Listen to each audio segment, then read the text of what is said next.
8M6 Lesson 2, Interpreting Rate of Change in Initial Value. For those of you who have been paying attention and watching these videos or just paying attention in math class, you will see that this is just a rerun of 8M4. I am going to go through basically connecting this back to 8M4, and then I will move forward and work two problems, which will be ones that, again, you solved at 8M4, but they're a lot like the problems that you'll see on tonight's homework. So pay attention, look at the problems, try them out. I'll work them for you, and then we'll be done. So overview, 2 homework helpers, done. That's it. Maybe you want to, hopefully this is quick, and let's just get to it rather than listen to me just jabber at you. Okay, so here's the idea. Interpreting rate of change in initial value. This is everything we have talked about in Unit 4, 8M4, 8M5, and now into 8M6. Rate of change, this should be really familiar to you in this idea of initial value. Well, if you look back, these talk about pretty much linear equations. At least today, it's all about linear equations. And when we talk about linear equations, we talk about this form. All linear equations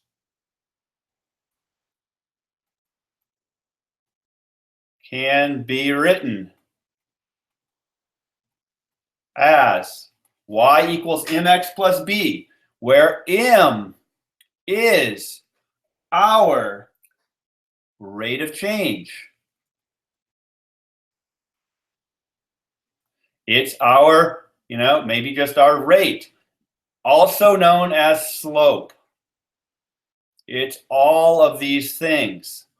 And you will often, remember, you'll see the word per, right? Like here in this problem, we see this word per song, $25 per song. So often you'll see the word per to help give you a clue as to where you can find that key value. Now, if we look at B, this is often called the starting amount.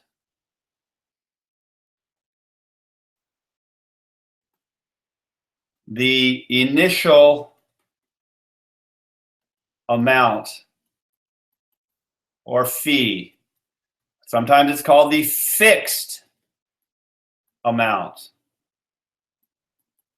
It's also called the y-intercept.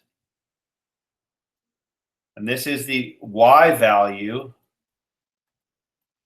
when x equals 0. That's the y-intercept. When x is 0, what is our y value?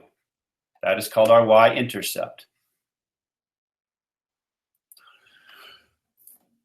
Okay, so in the context of these problems, we can write them algebraically. This is our algebraic version, and this is our graphical version. I just pulled this example from today's lesson. It's also, I guess, was used a while ago in one of the prior lessons. So algebraically, our rate of change is right here. It's our x coefficient. So our m is equal to 0.25. And our b is equal to right here. It's our constant, it's 3. So these numbers mean something in the context of this word problem.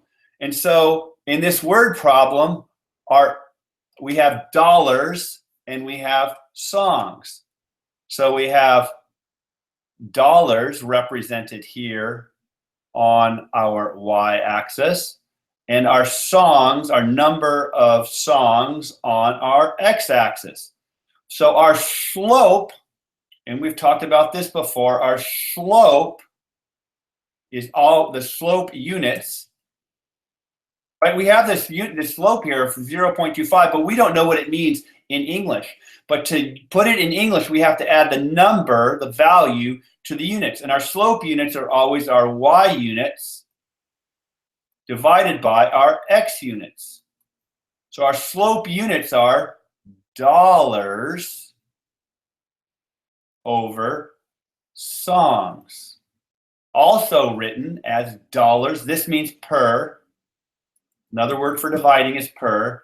So dollars per song.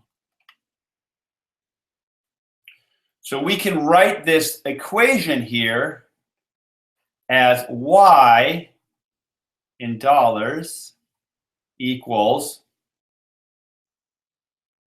0.25 dollars per song plus $3, our fixed amount.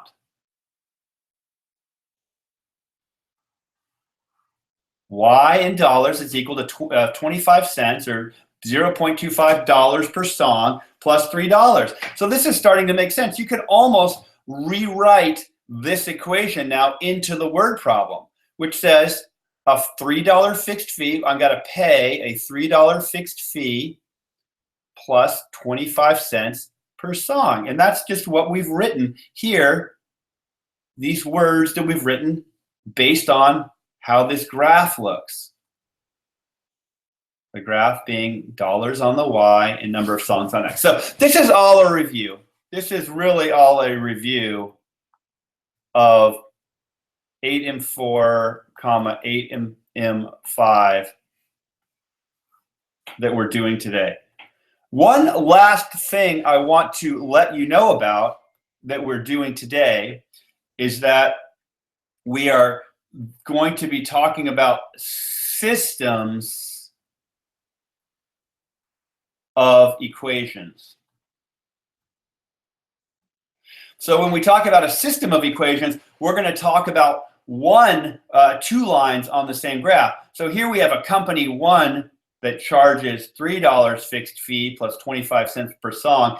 I think you could probably imagine that we'll have another company like company number 2 that charges $1 and then maybe 50 cents per song, or maybe $1 per song. Let's say they charge $1 per song. You might see a graph like this.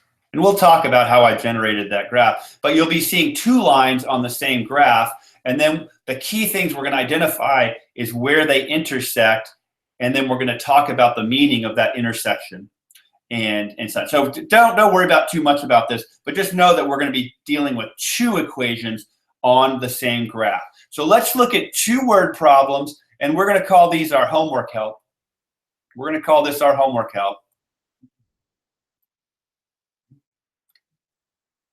And hopefully this will jog your memory as to what we've done over the past several months, and really help solidify it and put it all together as we talk about rate of change in initial value.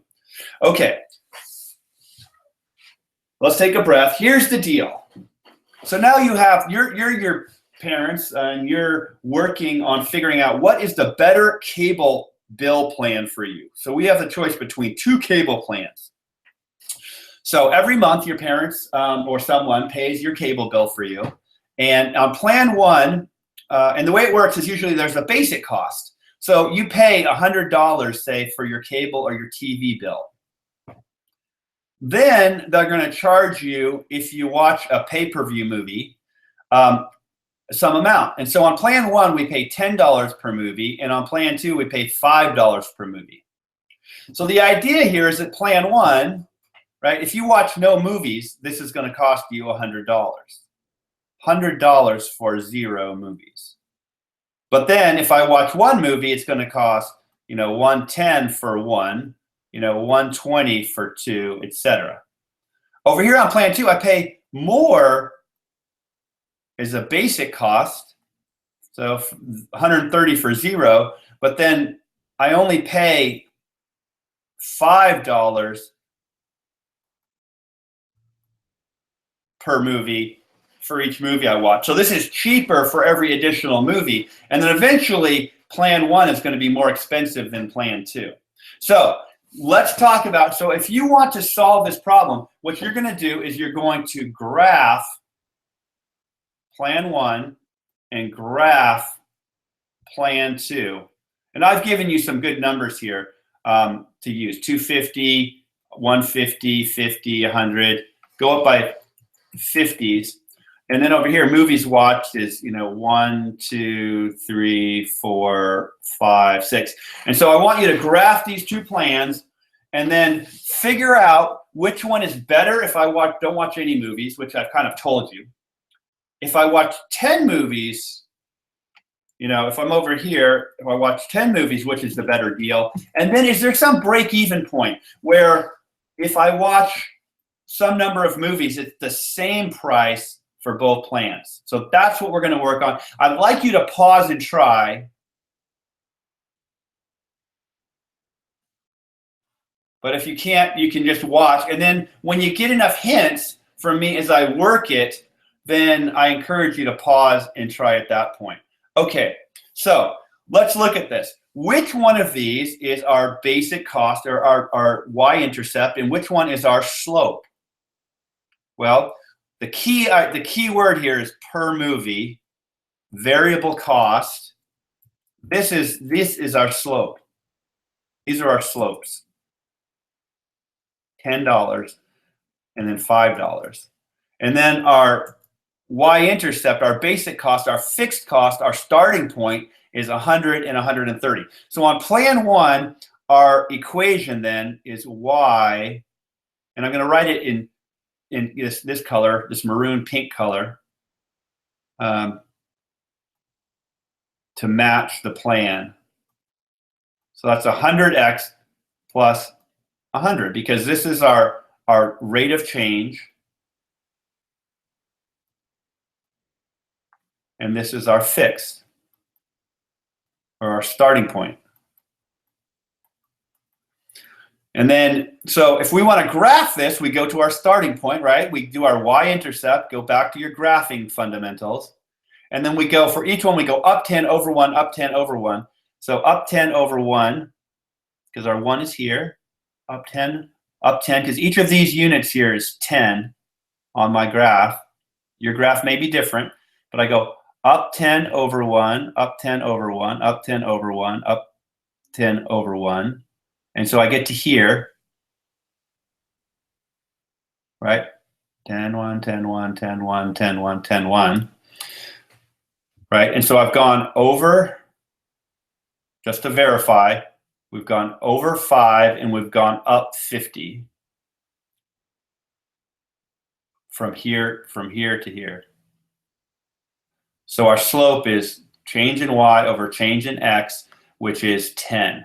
And that matches our 10 here. So I'm just verifying that I've done the right thing. So now let's go ahead and graph that with a line.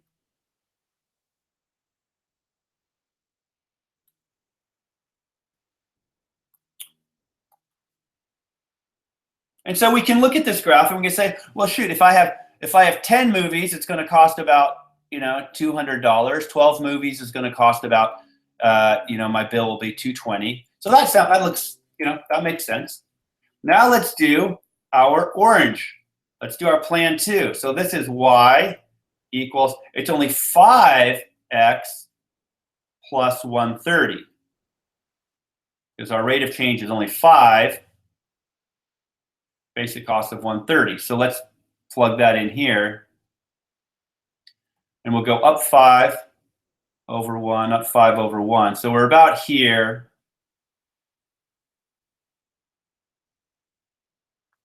To 140. And then we go 4, 156.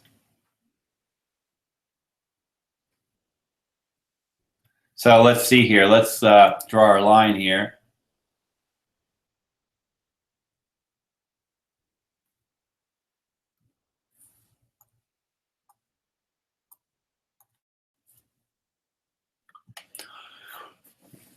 Okay, so let's answer our questions. We can answer it with graphs, and then we'll go back and we'll solve it algebraically, because this is a system of equations right here. that we can solve. Let me annotate in green though, so that we don't have a, so there's our system of equations, but we can answer the questions on the graph as we've done in the past. So let's see, at 0, if we have 0 movies watched, that's right here. So let's look at that and let's see which one's cheaper. Well, the red one, or the pinkish red one, is $100, and the orange one is, you know, $130. So the better deal, if I don't watch any movies, is pink. You know, it's plan one. Let's just write plan one. Plan one, right, at $100. Okay, and we knew that because at $100 for 0 movies and $130 for 0 movies, we'd already written that down. And you can just look at the basic cost and have identified that. But if we watch 10 movies, which is the better deal? Let's go look at 10. Well, here we see that pink is more expensive because it's going to cost you $200. And orange is going to cost you $180.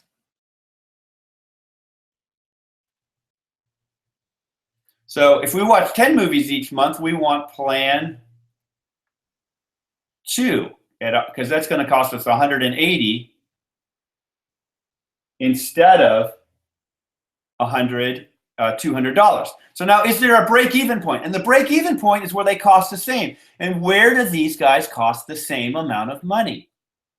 Well, it's right here where the lines cross, and that's at 6 movies. So at 6 movies, they each cost $160. So the answer is yes. At 6 movies, it's $160 each plan. Now, what algebra can do, and so let's happy cat that. Let's just celebrate our happy cat, and let's just lay it down. Happy cat, spinning happy cat. Now let's verify algebraically, because this is something you're going to need to know how to do as well, that this is true. That they break even at 160. And the way we do that is we set our variables equal to each other. Well, if our y is equal to this, 10x plus 100, and our y needs to be 5x plus 130 at the same time, our costs, these are our costs, and we want our costs to be the same, we set them equal to each other. So you just solve this by saying, well, we're going to use substitution. 10x plus 100 equals 5x plus 130. And we're going to want our x to come out to be 6, because that's what we see graphically, but we got to solve it and verify it. So we're going to subtract 5x, and then we're going to subtract 100. So if we add up, these cancel, we get 5x equals 30. Oh, this is looking good. And so we get x equals 6 movies. And then we can plug our 6 back into either equation. Let's plug it into this second one and get our costs. So 5 times 6 plus 130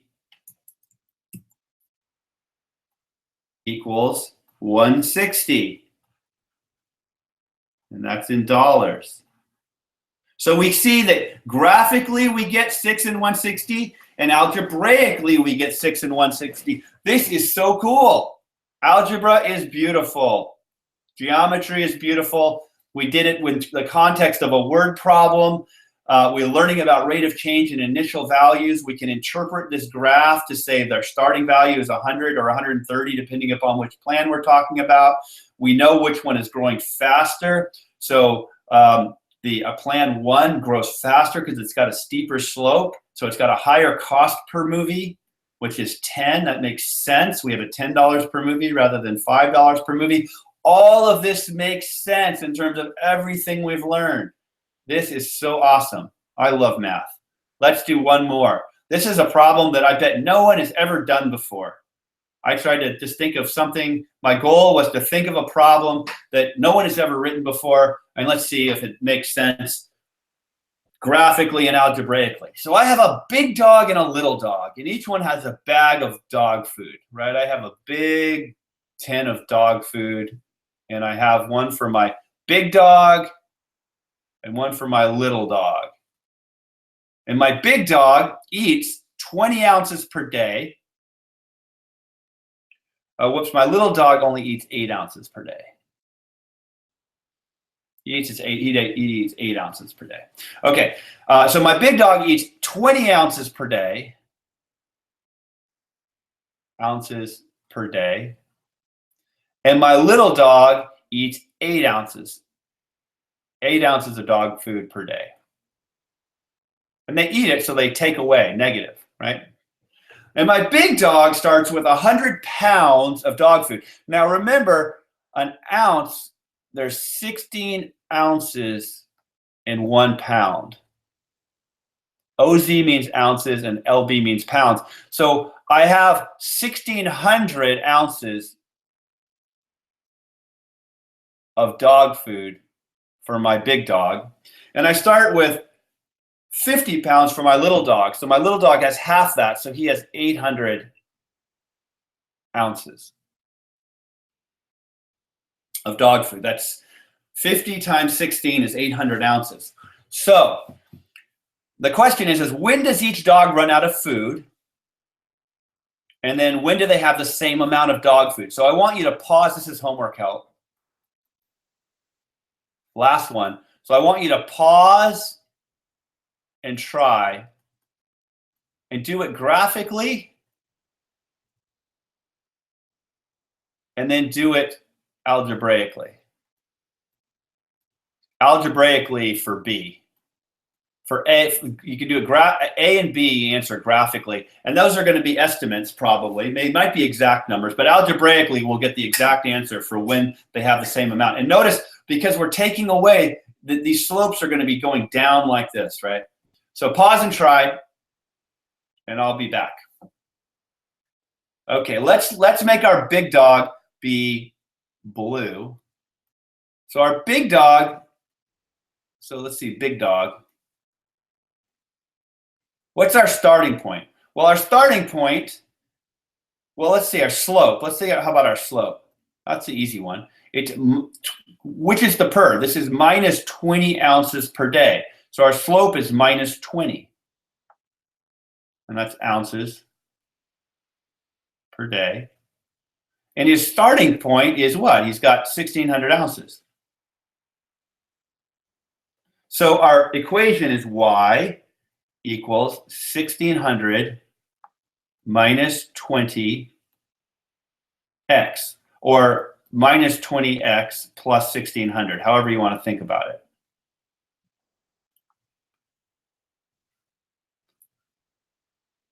And then our little dog we'll do in pink, little. So he is, we can just write this equation because we can kind of see what we did up here. So it's going to be equal to negative 8x plus 800.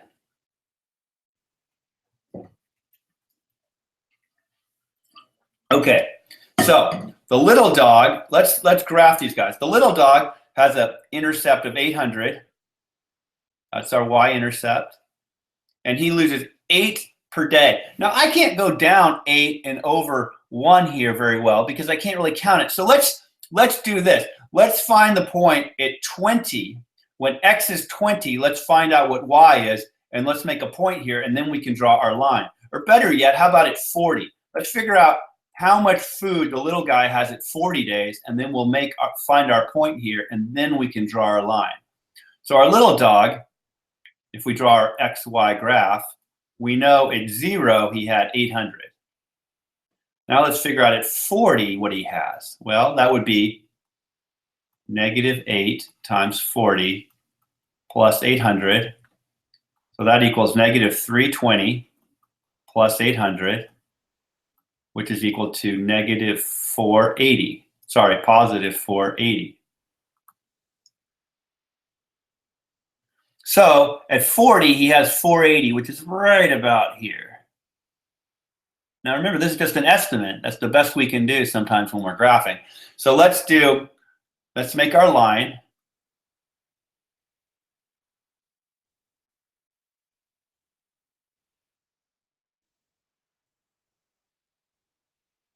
And again, this is just an estimate. But algebra, we'll use algebra and we'll get the exact number in a little while. So let's do our big dog. Our big dog, we're going to do our XY. And at 0, he's at 1600. So 0, 6, he's way up here. And let's figure out where he is at 40. Well, at 40, our big dog is at 1600 minus 20 times 40, our x value.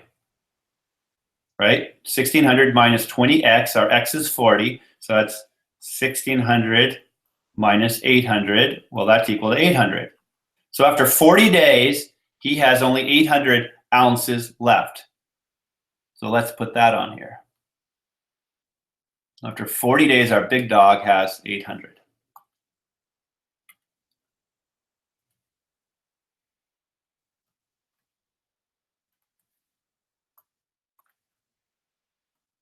Okay, so we got some nice data here. So let's see. Graphically, A and B. When does each dog run out of dog food? Graphically.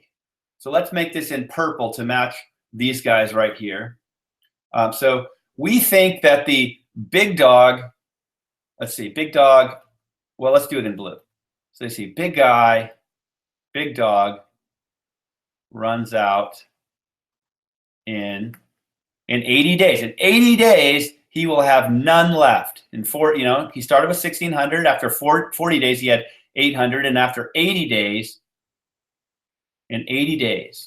about, we'll put a little tilde here, an about sign. In about 80 days. Our little guy, little dog, what the heck? Little dog. Little dog runs out in about, well, let's just call that 90. I mean, I don't know if that's 95 or 100. 95 days, 100 days. So again, this is graphically, we can do these estimates. Now the question is about when do they have the same amount? When will I look in their two bags and the bags will be the same size? Well, that's going to be right about here where they cross. And that'll be at about, well, if that's 70, then this is about, I don't know, about 60, it's more than 65. So it's about, they have the same at about, 67 days. And at 67 days, they will have about, look at that. They'll have about 200 and, call it 30 ounces.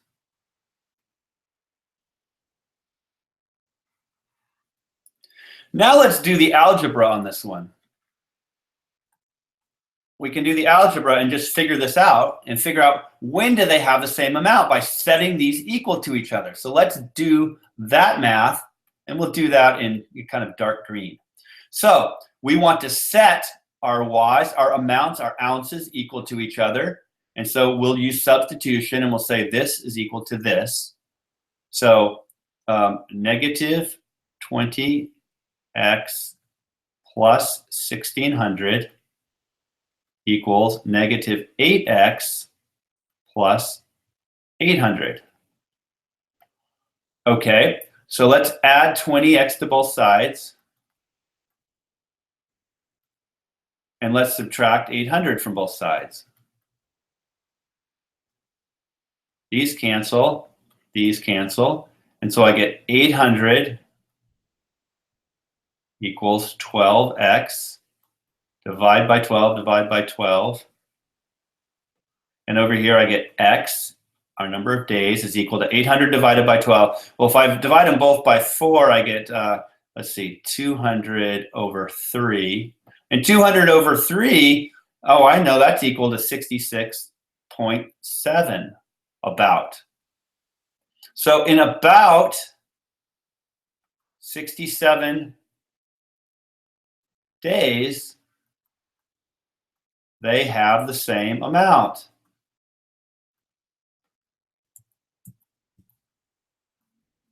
And that's what our graphics told us. Our graphic answer had have same amount.